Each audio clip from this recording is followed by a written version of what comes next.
حدیث نمبر 6364۔ حضرت اسید بن جابر رضی اللہ عنہ بیان کرتے ہیں کہ اہل کوفہ کا ایک وفد حضرت عمر فاروق رضی اللہ عنہ کے پاس گیا۔ ان میں ایک ایسا آدمی بھی تھا جو حضرت اویس رضی اللہ عنہ سے مذاق کرتا تھا۔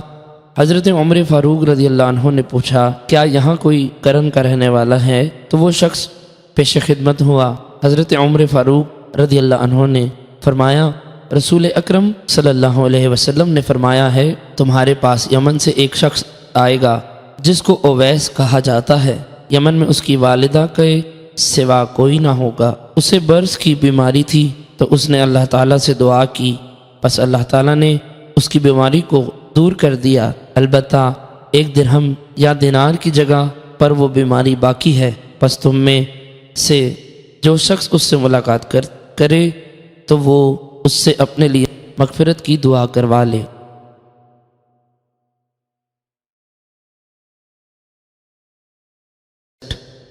حضرت عمر بن خطاب رضی اللہ عنہ بیان کرتے ہیں، میں نے رسول اکرم صلی اللہ علیہ وسلم سے سنا، آپ فرماتے تھے تابعین میں سے بہترین ایک شخص ہے جس کو اویس کہا جاتا ہے اور اس کی صرف ایک والدہ ہے، اسے برص کی بیماری تھی، اسے کہو کہ وہ تمہارے لیے بخشش کی دعا مانگے۔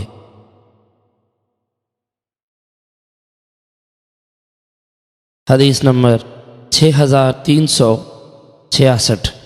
حضرت اسیر بن جابر فرماتے ہیں، حضرت عمر فاروق رضی اللہ عنہ کے پاس جب اہل یمن کی طرف سے کوئی امداد آتی تو آپ ان لوگوں سے پوچھتے تھے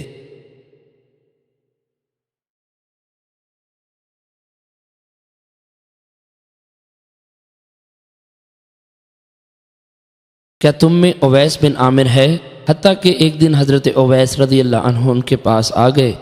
آپ نے پوچھا، آپ اویس بن عامر ہیں؟ انہوں نے فرمایا جی ہاں۔ فرمایا قبیلہ مراد سے اور پھر کرن سے ہیں؟ انہوں نے کہا جی ہاں۔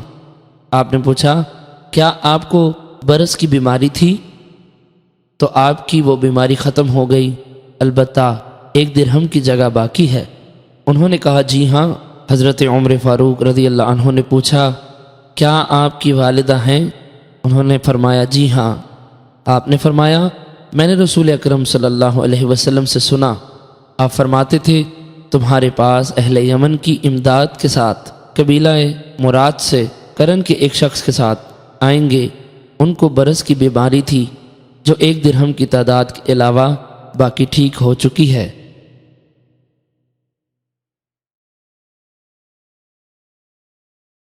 کرن میں ان کی صرف والدہ ہیں جس کے ساتھ وہ بہت نیکی کرتے ہیں، اور اگر وہ اللہ تعالیٰ پر قسم کھا لیں تو اللہ تعالیٰ اس کو ضرور پورا کرے گا۔ اگر تم سے ہو سکے تو ضرور ان سے مغفرت کی دعا کرانا، پس اب میرے لیے دعا کیجیے۔ حضرت اویس کرنی رضی اللہ عنہ نے حضرت عمر فاروق رضی اللہ عنہ کے لیے استغفار کیا۔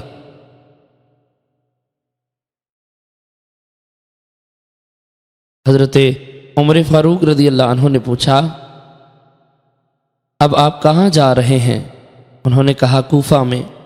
حضرت عمر فاروق رضی اللہ عنہ نے فرمایا، میں کوفہ کے عامل کی طرف آپ کے لیے خط لکھ دوں؟ حضرت اویس رضی اللہ عنہ نے کہا، خاک نشین لوگوں میں رہنا مجھے زیادہ پسند ہے۔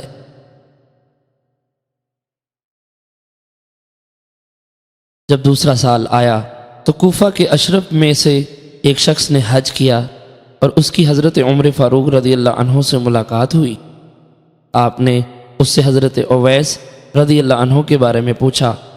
اس نے کہا، میں نے ایک شکستہ گھر میں کم مال کے ساتھ چھوڑا ہے۔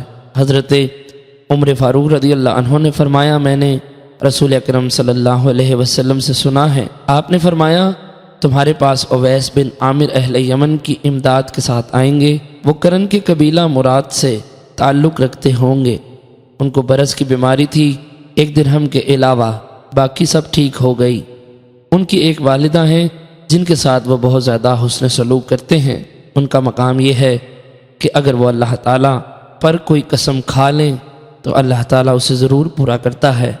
اگر تم سے ہو سکے تو ان سے طلب مغفرت کی دعا کراؤ۔ تو ایسا کرنا۔ پس وہ شخص حضرت اویس رضی اللہ عنہ کے پاس آیا اور کہا میرے لیے بخشش کی دعا مانگو۔ اس نے پھر کہا میرے لیے بخشش کی دعا کیجیے۔ انہوں نے دوبارہ فرمایا کہ تم ابھی سفر کر کے آئے ہو، لہٰذا میرے لیے مغفرت کی دعا کرو۔ پھر فرمایا تم نے حضرت عمر فاروق رضی اللہ عنہ سے ملاقات کی تھی؟ اس نے کہا جی ہاں۔ تو انہوں نے اس شخص کے لیے مغفرت کی دعا کی۔ اس وقت لوگوں کو حضرت اویس رضی اللہ عنہ کے مقام کا علم ہوا اور وہ وہاں سے چلے گئے۔ حضرت اسیر فرماتے ہیں میں نے حضرت اویس رضی اللہ عنہ کو چادر اوڑھائی تھی۔ جب بھی کوئی شخص ان کو دیکھتا تو کہتا حضرت اویس رضی اللہ عنہ کے پاس یہ چادر کہاں سے آئی؟